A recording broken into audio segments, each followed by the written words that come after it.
జగన్మోహన్ రెడ్డి గారు మనుషులు పెట్టేయండి, వైసీపీ కార్యకర్తలను పెట్టేయండి.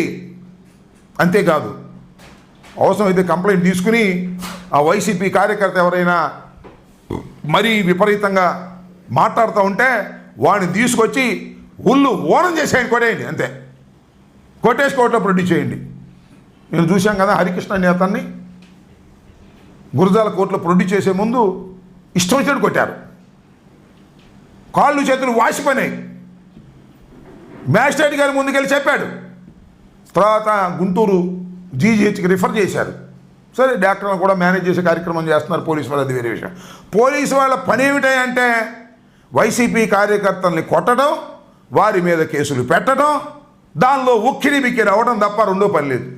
ఇంకా లాండాడు ఎక్కడ కాపాడుతాడు? ఎస్పీ గారును వీళ్ళను. ఇంకో పార్టీ చెప్తా, డిఎస్పీ ఉన్నాడు అక్కడ పాపం, ఇప్పుడు లేడు. ఆయన పేరు జగదీష్ అట. ఫస్ట్ రిక్రూట్మెంట్ పాపం, ఫ్రెష్గా వచ్చాడు. ఇంకా పోలీసు లక్షణాలు అలవాటు పడలా. అంటే వీళ్ళు నమస్కారాలు పెట్టడం, పోస్టింగ్ల కోసం వాళ్ళ చుట్టూ వేల్చడం తిరగడం అలవాటు కదా. ఫస్ట్ పోస్టింగ్ వచ్చాడు.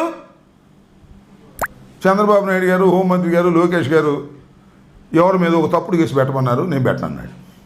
సరే, మేం చేస్తే పెట్టవా, తీసాయి అన్నారు. ట్రాన్స్ఫర్ వెళ్ళిపోయాడు. 2 నెలలు అయింది, ఇంకా పోస్టింగ్ లేదు అక్కడ. ఖాళీ ఎంటీ ఖాళీగా ఉంది డిఎస్పీ పోస్టు. ఎవరున్నారు పక్కన? సత్యనపల్లిలో ఉన్నాడు ఒక ఆయన, ఏం చెప్తే అది చేస్తాడు. ఇవాళ రామకృష్ణారెడ్డిని కేసులో పెట్టమంటే పెడతాడు, లేకపోతే నన్ను పెట్టమంటే పెడతాడు, అది ఈ సాక్షి ఆయన ఉంటే ఆయన పెట్టమంటే పెడతాడు, ఎవరిని పెట్టమంటే ఆయన పెడతాడు. ఆయనకి ఇన్ఛార్జ్ ఇచ్చారు. ఏమిటండి, ఎక్కడికి పోతున్నారు ఇవాళ? నేను అడుగుతా ఉన్నా పోలీస్ వ్యవస్థని. దుర్మార్గం కాకపోతే ఏంటిది? ఇంత దుర్మార్గమైనటువంటి పరిపాలన పోలీసుల్ని పట్టుకొని చేస్తున్నారు. నేను మీకు ఇంకో విషయం